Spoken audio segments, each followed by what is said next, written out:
છેલ્લા કેટલાય દિવસોથી સોશિયલ મીડિયા ઉપર એક વિવાદ ચાલી રહ્યો છે કે સરદાર ધામ વડોદરાના લોકાર્પણ કાર્યક્રમમાં ભારતના વડાપ્રધાન નરેન્દ્ર મોદીજીને નિમંત્રણ આપવું અને નરેન્દ્ર મોદી સાહેબને પાટીદાર સમાજની જુદી જુદી 8 સંસ્થાઓ દ્વારા સરદાર રત્ન એવોર્ડ આપવો. એલા ભાઈ, મોદીજીને સરદાર રત્ન એવોર્ડ આપવો એમાં ખોટું શું છે? અને પાછા આ વિવાદ કોણ ઊભું કરી રહ્યું છે ખબર છે?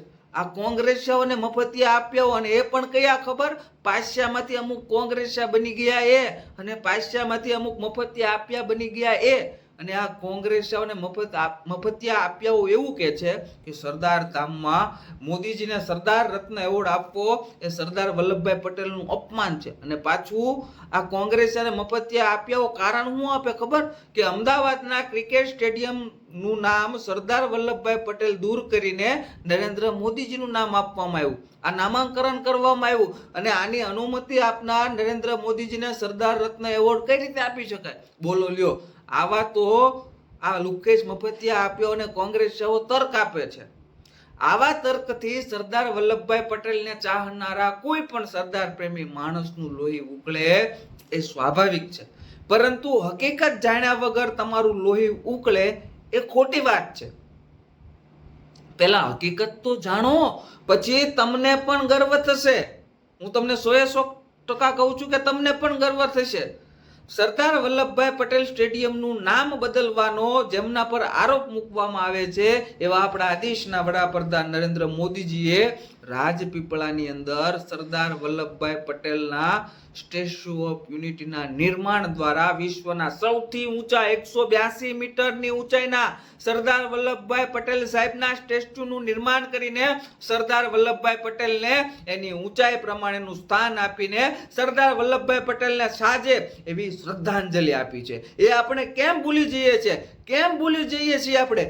સરદાર વલ્લભભાઈ પટેલ કોઈ એક સમાજના નથી. સરદાર વલ્લભભાઈ પટેલને આ દેશનો હરેક સમાજ પ્રેમ કરે છે અને એનો ગર્વ પણ છે. દર વર્ષે સ્ટેચ્યુ ઓફ યુનિટીની મુલાકાતે અંદાજે 60 થી 70 લાખ લોકો આવે છે જે સરદાર વલ્લભભાઈ પટેલના જીવનમાંથી કંઈક ને કંઈક પ્રેરણા પ્રાપ્ત કરે છે, એમના વિચારોથી પ્રભાવિત થાય છે. અને સરદાર વલ્લભભાઈ પટેલના સ્ટેચ્યુને જોવા આવતા પ્રવાસીઓ ખાલી ભારતમાંથી જ નહીં પરંતુ વિશ્વના જુદા જુદા દેશોમાંથી પણ હજારોની સંખ્યામાં સરદાર વલ્લભભાઈ પટેલને જોવા આવે છે. લગભગ રોજના અંદાજે 30,000 કરતા પણ વધારે લોકો સરદાર પટેલને જોવા આવે છે અને વેકેશન દરમિયાન તો આ સંખ્યા લાખોમાં પહોંચી જાય છે. અને આ લોકો સરદાર પટેલને જુએ, જાણે અને જીવે એ કોઈ સામાન્ય વાત નથી.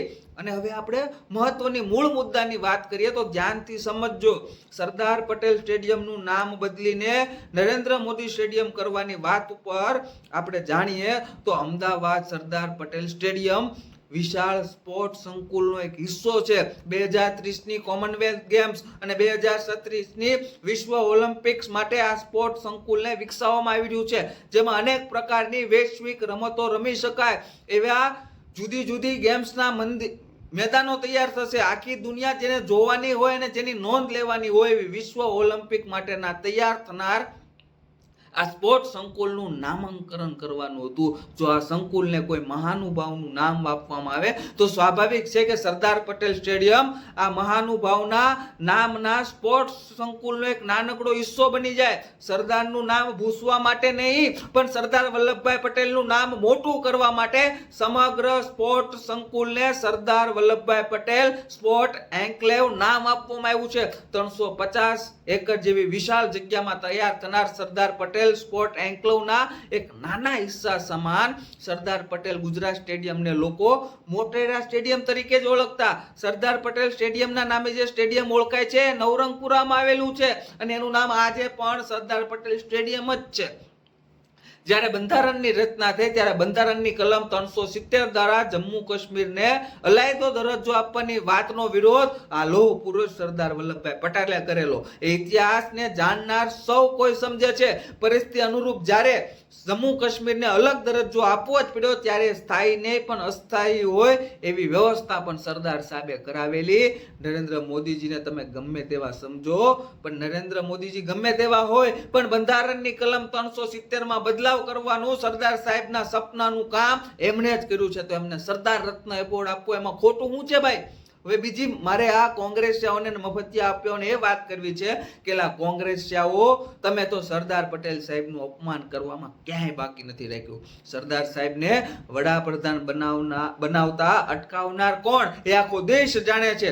સરદાર વલ્લભભાઈ પટેલનું સ્ટેચ્યુ છે એની મુલાકાત લેવા કોંગ્રેસીઓને જતા ડર લાગે છે કે ક્યાંક કોંગ્રેસની રાજમાતા સોનિયા ગાંધી અને એનો કુંવર રાહુલ ગાંધી નારાજ ન થઈ જાય અને પાછા આવા કોંગ્રેસિયાઓ જ મોદીજીને સરદાર રત્ન એવોર્ડ આપવાનો વિરોધ કરે છે. એટલે કોંગ્રેસના સમજાવો તમારાથી તો શેકેલો પાપડ પણ નથી ભાંગતો અને ફાકા ફોજદારી કરતા ફરો છો. એટલે સરદાર વલ્લભભાઈ પટેલનું અપમાન કરવામાં આ અરવિંદ કેજરીવાલના પાળેલા ટોમીઓ પણ કઈ ઓછા ઉતરતા નથી. આમ આદમી પાર્ટીનો ધારાસભ્ય ચેતર વસાવા વારંવાર કોઈક ના કંઈક માને સરદાર વલ્લભભાઈ પટેલના સ્ટેચ્યુ ઓફ યુનિટીનો વિરોધ કરતો હોય છે. એટલે આમ આદમી પાર્ટીનો ધારાસભ્ય ચેતર વસાવા જ્યારે સ્ટેચ્યુ ઓફ યુનિટીનો વિરોધ કરતો હોય ત્યારે તમને સરદાર વલ્લભભાઈ પટેલ કેમ યાદ નથી આવતા? કોંગ્રેસ જાઓ તમે ત્યારે કોંગ્રેસ જાઓ કેમ વિરોધ નથી કરતા? અને કોંગ્રેસિયાઓ અને મફતિયાઓ આપ્યાઓ તમને સરદાર રત્ન એવોર્ડ મોદીજીને મળે એમાં વાંધો છે? શરમ તો કરો. એ લાવ